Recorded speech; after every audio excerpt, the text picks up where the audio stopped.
Le Barça a commencé à bouger ses pièces avec détermination sur le marché des transferts, et l'un des noms qui résonne le plus fort dans les bureaux du camp est celui de Nick Woltemade.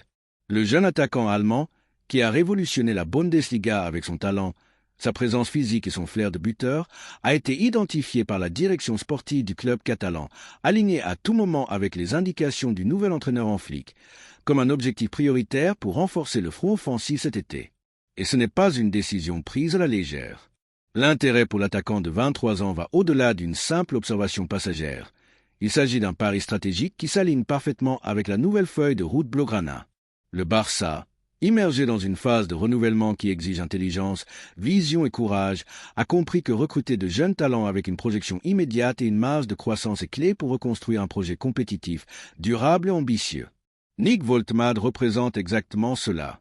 Après une saison spectaculaire avec Stuttgart, où il a marqué 17 buts et délivré 3 passes décisives en 33 matchs, son nom est apparu sur les agendas de plusieurs grands clubs européens. Mais alors que certains clubs sondent le terrain avec prudence, le Barça travaille avec détermination. Le Barça a déjà initié des contacts avec l'entourage du joueur et envisage sérieusement de présenter une offre ferme pour l'incorporer le plus tôt possible. En flic, qui connaît le football allemand comme peu d'autres et a suivi de près l'évolution de l'attaquant, a donné son feu vert sans hésiter lors de réunions techniques avec la direction sportive. Le technicien a souligné les multiples vertus de Woltemade, son intelligence tactique, sa capacité à s'adapter à différents schémas offensifs, son physique imposant, il mesure près de 2 mètres, sa mobilité entre les lignes, sa bonne lecture du jeu, bien sûr, son efficacité devant le but adverse. Pour Flick, Nick n'est pas seulement un buteur, mais un attaquant complet qui peut devenir une pièce essentielle du nouvel engrenage offensif du Barça. De plus, sa polyvalence lui permet d'occuper différentes positions en attaque. Bien qu'il se sente à l'aise comme pointe, il peut également jouer comme deuxième attaquant ou partie d'une aile, générant des déséquilibres et s'associant avec liberté. Son jeu dos au but, sa capacité à créer des espaces pour ses coéquipiers et son effort défensif sont des atouts supplémentaires qui n'ont pas échappé au nouvel entraîneur Blaugrana. La situation contractuelle du joueur, qui a un contrat avec Stuttgart jusqu'en 2028, ne représente pas un obstacle insurmontable. Le club allemand, conscient de l'intérêt croissant suscité par sa star, serait prêt à négocier pour un montant proche de 45 à 50 millions d'euros, une somme qui, bien que significative, est considérée comme acceptable au camp si l'on prend en compte le potentiel et la projection d'un footballeur qui pourrait marquer une époque. La direction sportive Blaugrana travaille sur diverses formules pour structurer l'opération, sans compromettre la stabilité économique de l'entité. Des options de paiement différées, des incitations à la performance et même des clauses variables liées au titre et à la participation sont étudiées. L'objectif est clair, assurer le transfert de Nick Woltemade sans hypothéquer l'avenir du club, car ce Barça apprend à rivaliser également depuis les bureaux et l'opération est gérée avec la prudence et le professionnalisme que requièrent les nouveaux temps. Dans l'entourage du joueur, l'intérêt du Barça a été reçu avec enthousiasme. Woltemade sait qu'il est face à une opportunité unique dans sa carrière. Le projet sportif que lui offre le club catalan est ambitieux, sérieux et parfaitement adapté à ses caractéristiques. À Barcelone, il est vu non pas comme un complément, mais comme une figure clé de la nouvelle attaque qui se prépare, et pour un jeune joueur affamé de gloire et suffisamment mature pour assumer des défis de premier niveau, le Barça se présente comme la destination idéale. De plus, le style de jeu de l'équipe catalane, basé sur la possession, l'association, la mobilité et l'intelligence collective s'alignent parfaitement avec les qualités de l'attaquant allemand. Au camp nous, il ne s'agit pas seulement de marquer des buts, mais de comprendre le jeu, de participer activement à la construction des actions, de savoir quand accélérer et quand ralentir. Woltemade a démontré en Allemagne qu'il possède cette compréhension du jeu, cette sensibilité technique qui lui permet de briller même lorsqu'il ne termine pas les actions. Pour un flic, avoir un attaquant avec ces caractéristiques serait un luxe. L'entraîneur allemand recherche une attaque polyvalente, avec des footballeurs capables d'interpréter différents registres selon l'adversaire, le moment du match ou la stratégie définie, et Nico offre précisément cette flexibilité tactique si appréciée des techniciens modernes. Son arrivée permettrait au Barça d'élargir son répertoire offensif, d'ajouter de nouvelles variantes au jeu et de gagner en profondeur dans un secteur du terrain qui a besoin de renforts immédiats. Au cours des dernières semaines, et malgré le bruit médiatique généré par l'intérêt d'autres clubs comme Arsenal ou West Ham, le Barça a intensifié son approche de l'entourage du footballeur. Les sensations sont positives, il y a une prédisposition de la part du joueur et de son entourage à écouter la proposition culée, qui ne se concentre pas seulement sur l'aspect sportif, mais aussi sur l'aspect humain. Car à Barcelone, on construit des familles footballistiques, pas de simples effectifs. Ici, On prend soin du joueur, on le respecte, on lui donne de l'espace pour grandir. Et ce n'est pas un détail mineur que Voltemade lui-même ait exprimé en privé son admiration pour l'histoire, la philosophie et le style du club catalan. Faire partie d'une institution avec une identité si marquée, qui mise résolument sur le talent jeune et le jeu de qualité, serait pour lui une étape naturelle dans son évolution en tant que footballeur, une étape qui pourrait, de plus, le propulser au niveau international suivant. L'arrivée de Flick a dynamisé le marché blaugrana. Le technicien a une idée claire des pièces dont il a besoin, et le club répond avec agilité et engagement. Au Barça, on ne recrute plus des noms pour des noms, mais des joueurs qui s'intègrent dans une idée, un modèle, une vision du jeu, et Nick Voltemade est exactement cela. Un profil parfaitement aligné avec l'ADN du Barça, affamé de titres, avec une mentalité gagnante et une qualité technique qui enthousiasme. Alors, supporters culés, nous vous lançons maintenant une question qui va au-delà du sportif, car elle concerne notre identité, nos émotions, notre futur. L'idée de voir Nick Voltemade défendre notre écusson, mener l'attaque du nouveau Barça, célébrer des buts dans un camp non rempli d'espoir vous enthousiasme-t-elle? Pensez-vous qu'il est l'attaquant dont nous avons besoin pour faire le saut compétitif que nous désirons tous? Sentez-vous, comme beaucoup le ressentent déjà, que son transfert pourrait marquer un avant et un après dans la nouvelle ère qui commence? Le ballon roule déjà dans les bureaux, le Barça bouge, rêve et travaille, et Nick Voltemade pourrait être l'un de ces paris qui, avec le temps, deviennent légendes. L'avenir se construit aujourd'hui. La deuxième nouvelle concerne une décision importante sur notre club bien-aimé. Le Barça est sur le point de conclure une opération qui pourrait marquer un tournant dans sa planification sportive et économique pour le nouveau projet que dirigera en Flick depuis le banc. La vente d'Ansu Fati à Aston Villa pour 35 millions d'euros est pratiquement faite. Selon des sources proches de la direction sportive, l'accord entre les clubs est total et il ne reste que des détails mineurs dans le contrat et la volonté définitive du joueur pour que ce soit officiel. Il s'agit d'une décision qui, bien qu'elle puisse générer des émotions mitigées car il s'agit d'un footballeur formé à la Masia, est à toutes les lumières une mesure nécessaire et stratégique pour que le club retrouve une marge de manœuvre, réduise sa masse salariale et affronte l'avenir avec plus de cohérence et de projection. Ansu Fati a été la grande espérance du barcelonisme au milieu du chaos institutionnel et sportif qui régnait lors de la phase finale de Josep Maria Bartomeu. À seulement 16 ans, il a émerveillé toute l'Europe avec son audace, sa vitesse et son talent.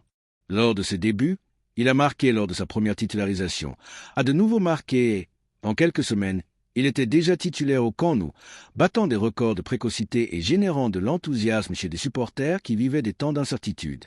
Le Barça a vu en lui l'héritier de Lionel Messi. Tellement que, après le départ douloureux de l'astre argentin en 2021, la décision symbolique et risquée de lui confier le numéro 10 a été prise. Ce geste a chargé une immense pression sur un jeune qui, au-delà de son talent, faisait encore ses premiers pas dans l'élite. L'histoire, malheureusement, n'a pas suivi le chemin rêvé. Les blessures sont devenues un cauchemar constant.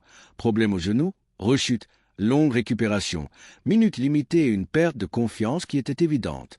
Bien que le club et le corps technique aient tenté de le protéger et de lui donner des opportunités, Ansu n'a jamais retrouvé ce niveau éblouissant qu'il avait montré lors de ses premiers mois. Son corps n'a plus répondu comme avant. Sa vitesse n'était plus la même et son explosivité semblait s'être évaporée. Parallèlement, le Barça vivait l'une de ses pires crises économiques et les décisions drastiques sont devenues partie intégrante du quotidien. C'est alors qu'il a été décidé de le prêter à Brighton de la Premier League lors de la saison 2023 à 2024, dans l'espoir que, loin des projecteurs médiatiques du Camp Nou et dans un contexte moins exigeant, il puisse retrouver des sensations et relancer sa carrière. Cependant, la réalité a été différente. Sa performance en Angleterre a été discrète, sans continuité ni impact réel. Il a marqué quelques buts, a montré quelques éclats, mais n'a convaincu ni les dirigeants anglais ni l'entourage culé qu'il était prêt à revenir avec un rôle important. Ce prêt a servi davantage de confirmation que de rédemption. L'Ansu Fati qui a émerveillé en 2019 n'existe plus, et ce n'est pas par manque de talent, mais parce que les circonstances physiques et émotionnelles l'ont alourdi au point de le transformer en un joueur ordinaire. Avec l'arrivée d'en Flick sur le banc du Barça, une nouvelle ère a commencé, marquée par l'exigence, la solidité tactique et l'engagement physique. Le technicien allemand, connu pour sa discipline et sa capacité à former des équipes compétitives, a été clair dès le premier jour. Ansu Fati ne fait pas partie de ses plans. Il préfère des ailiers rapides, intenses dans la pression, capables de sacrifices et dans un état physique impeccable pour soutenir le rythme d'une équipe qui aspire à dominer à nouveau l'Europe. Dans ce nouveau contexte, La continuité d'Ansu serait contre-productive, car elle bloquerait non seulement le développement d'autres jeunes promesses de la Masia qui poussent fort et méritent leur chance, mais aussi parce que l'avant permettrait de libérer une fiche de salaire élevée et de faire de la place dans l'effectif pour la prochaine saison. Tout ce réaménagement répond à une stratégie claire, rendre économiquement viable l'arrivée d'Erling Haaland sans compromettre la stabilité financière du club. Et c'est là que l'astuce de Joan Laporta et son équipe entre en jeu. Avec le retour des revenus commerciaux, le stade en pleine rénovation et une masse sociale dévouée, le club est en mesure de miser à nouveau fort. Et dans ce scénario, Haaland représente bien plus qu'un transfert. Il symbolise un changement d'air. D'un point de vue purement footballistique, l'impact d'Haaland serait immédiat et monumental. À seulement 24 ans, il a déjà démontré être un attaquant complet. Sa puissance physique, sa capacité d'anticipation, sa finition mortelle des 2 pieds et son jeu aérien en font un attaquant redoutable pour n'importe quelle défense. Mais en plus, c'est un footballeur ambitieux, obsédé par le fait de marquer et de gagner, et ce type de mentalité est exactement ce dont le Barça a besoin pour retrouver sa place parmi les grands. Pensée grecque, culé. Combien de buts en garantirait-il? De combien grandiraient les jeunes talents qui l'entourent? Des joueurs comme Lamine Yamal, Pedri, Gavi, Fermin Lopez ou Vitor Roque trouveraient en le Norvégien un leader à suivre. Et pas seulement cela, l'équipe cesserait de dépendre d'étincelles isolées ou de l'inspiration ponctuelle de tel ou tel ailier. Avec Haaland comme référence, le Barça aurait une structure claire, avec un numéro 9 qui fixe les défenses, ouvre des espaces et décide des matchs. Au niveau institutionnel, le coût serait également colossal. L'arrivée d'Haaland signifierait une augmentation immédiate des ventes de maillots, de nouveaux accords commerciaux, une plus grande visibilité internationale, surtout le retour de la foi dans le projet sportif du club. Après des années d'instabilité, de paris ratés et de promesses non tenues, recruter Haaland serait une déclaration de principe. Nous sommes là, nous sommes le Barça et nous visons tout. Il faut se rappeler que le club a déjà démontré sa capacité de réaction et son ambition lors d'autres étapes. Personne ne croyait qu'il était possible de recruter Ronaldinho en 2003. Personne n'imaginait que Neymar quitterait Santos pour venir au Camp Nou, et très peu voyaient comme viable de réunir Suarez, Messi et Neymar dans la même attaque. Et pourtant, cela s'est produit, parce que le Barça n'est pas un club comme les autres. C'est une institution qui, quand elle s'en donne les moyens, change la donne du football mondial. Et Haaland est ce nouvel qui peut faire trembler tous les rivaux. Pour tout cela, depuis cette perspective culée, nous ne pouvons qu'applaudir et soutenir le courage de Joan Laporta. À une époque où beaucoup se contenteraient de promesses creuses, il replace à nouveau le club au centre de l'univers footballistique. S'il parvient à conclure ce transfert, son héritage sera scellé en lettres d'or. Maintenant, nous voulons vous entendre, vous, les culés. Que pensez-vous de ce mouvement?